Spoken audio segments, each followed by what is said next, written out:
Science chapter number 8 આ ચેપ્ટરમાં આપણે કેટલાક ખ્યાલો જોયા હતા જેમાંના અમુક જે છે એને આપણે એક વખત પુનરાવર્તિત કરી લઈએ તો સૌથી પહેલા આપણે જોયું હતું ગતિ ત્યારબાદ તેના બે પ્રકાર અનિયમિત ગતિ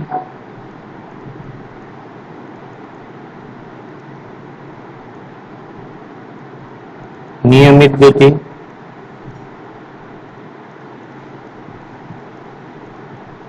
ત્યારબાદ ઝડપ સરેરાશ ઝડપ અચળ ઝડપ ઉપરાંત વેગ સરેરાશ વેગ અચળ વેગ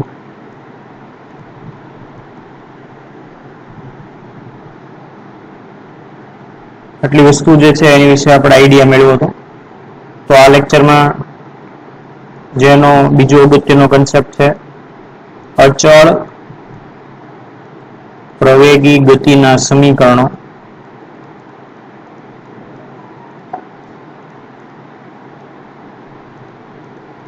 આની વિશે અંદાજ મેળવીએ અહીંયા આપણે અંતર વિશે પણ માહિતી મેળવી હતી આ ઉપરાંત સ્થાનાંતર વિશે પણ આપણે માહિતી મેળવી હતી તો અચળ પ્રવેગી ગતિના સમીકરણો છે તો એમાં કેટલાક એના સંકેતો છે એની વિશે માહિતી મેળવીએ સૌથી પહેલા તો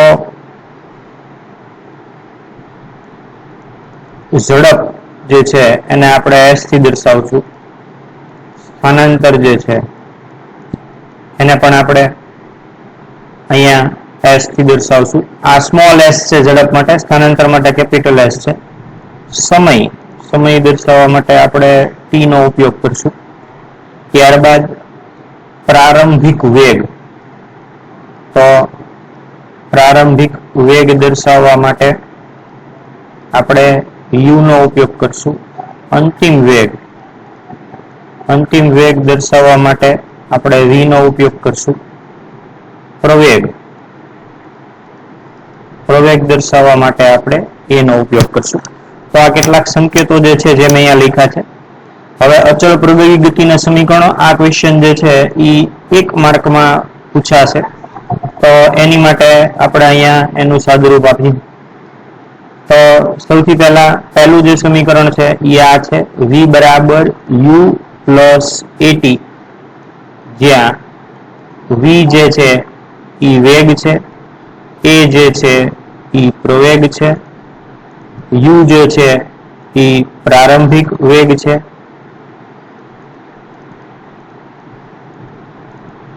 અને t જે છે એ સમય છે આ જ રીતે આગળ જોઈએ તો બીજું સમીકરણ જે છે આ પહેલું સમીકરણ છે દાખલા માટે પણ ઇમ્પોર્ટન્ટ છે એટલે યાદ રાખવું પડશે બીજું જે છે એ છે s બરાબર ut પ્લસ 1/2 at સ્ક્વેર જ્યાં s જે છે એ સ્થાનાંતર છે t સમય છે u પ્રારંભિક વેગ છે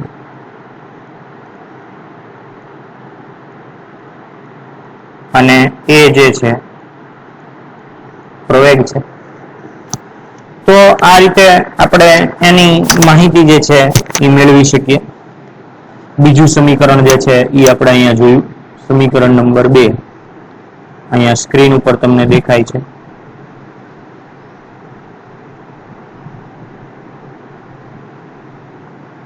આગળ જોઈએ સમીકરણ નંબર 3 ત્રીજું જે છે એ છે 2as બરાબર v square minus u square જ્યાં s સ્થાનાંતર a પ્રવેગ, v અંતિમ વેગ અને u પ્રારંભિક વેગ. તો આ રીતે આપણે આ જે ત્રીજું સમીકરણ છે એ દર્શાવી શકીએ 2as is equal to v square minus u square. તો આ ત્રણ જે છે એ અચલ પ્રવેગી ગતિના સમીકરણો છે, યાદ રાખવા પડશે. આગળ જોઈએ.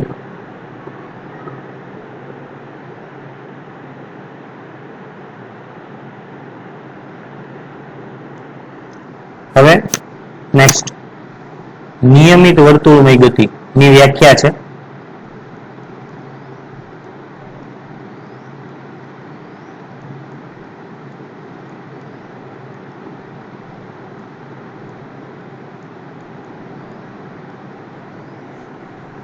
તો જ્યારે કોઈ પદાર્થ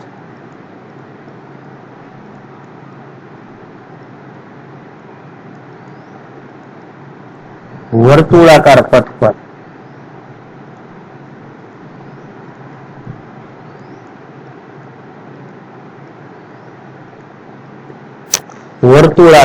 વર્તુળાકાર એટલે વર્તુળ, પથ એટલે રસ્તો,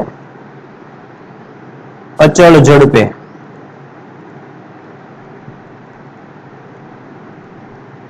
ગતિ કરે. અચળ ઝડપે એટલે એવી ઝડપે કે એની ઝડપમાં કોઈ ફેરફાર થાય નહીં. જ્યારે કોઈ પદાર્થ વર્તુળાકાર પથ પર અચળ ઝડપે ગતિ કરે ત્યારે તે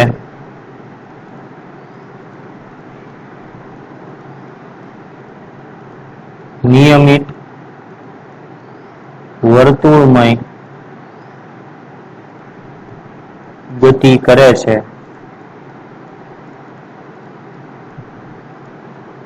એમ કહેવાય.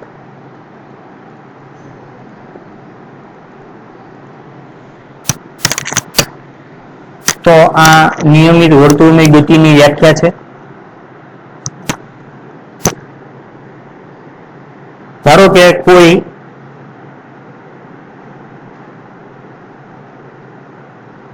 પદાર્થ વર્તુળાકાર પથ પર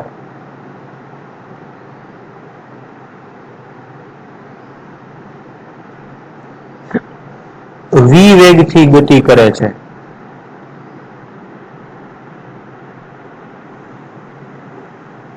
આ વર્તુળાકાર પથની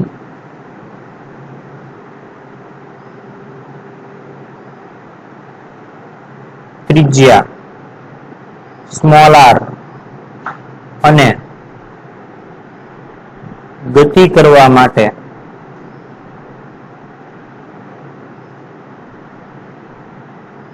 લાગતો સમય જો સ્મોલ t હોય તો પદાર્થનો વેગ સ્મોલ v બરાબર 2πr upon t થાય. આ જે છે એ પણ એનું સૂત્ર છે, આ પણ તમારે યાદ રાખવું પડશે. હવે કેટલાક એક્ઝામ્પલ જોઈએ.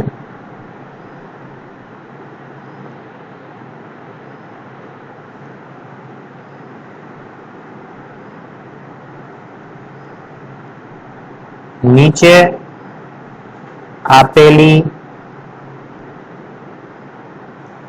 કેટલીક ઝડપ ને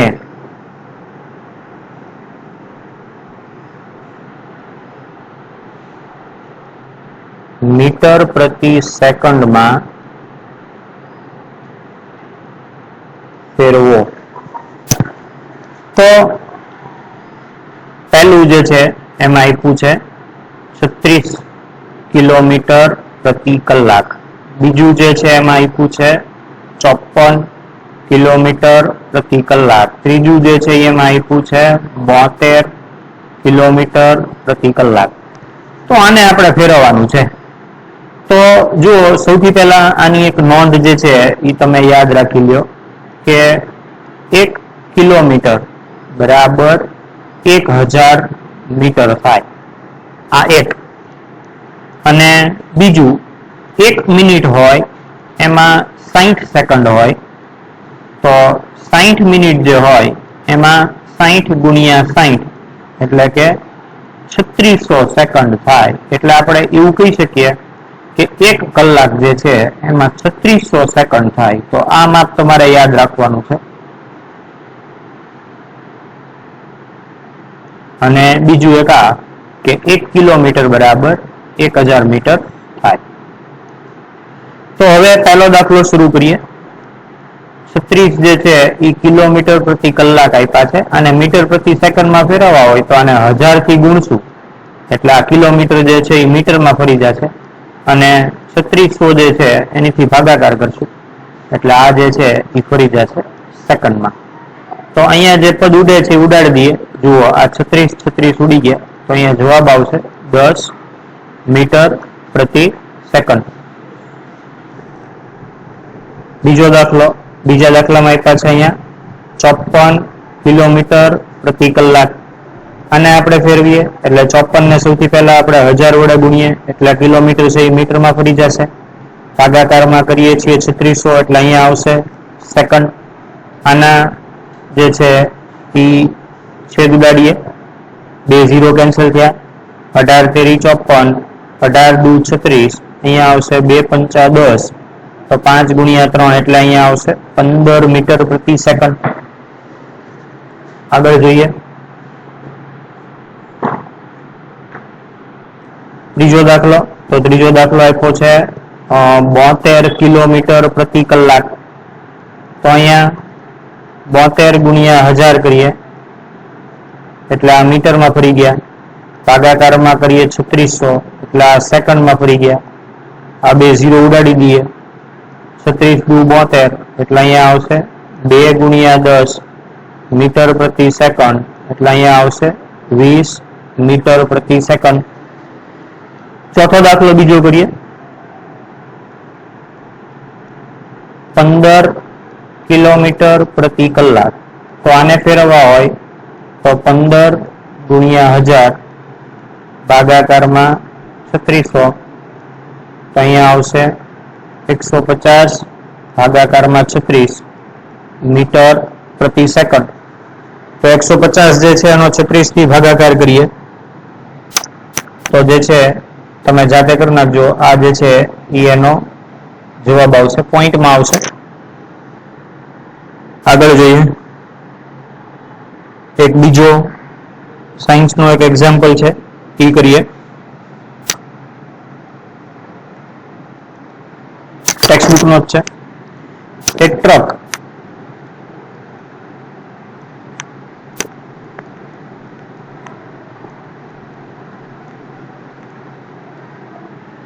વીસ કિલોમીટર પ્રતિ કલાકના વેગથી ગતિ કરે છે.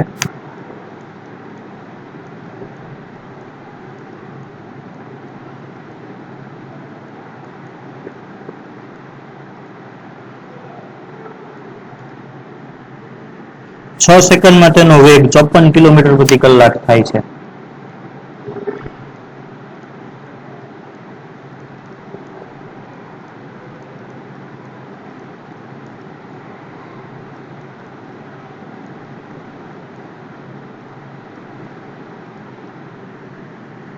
તો પ્રવેગનું મૂલ્ય શોધો.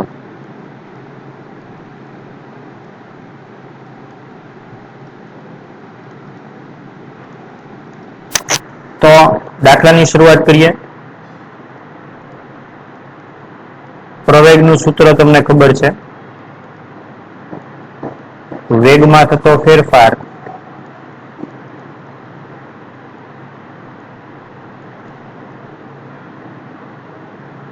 છેદમાં સમય એટલે કે અંતિમ વેગ માઇનસ પ્રારંભિક વેગ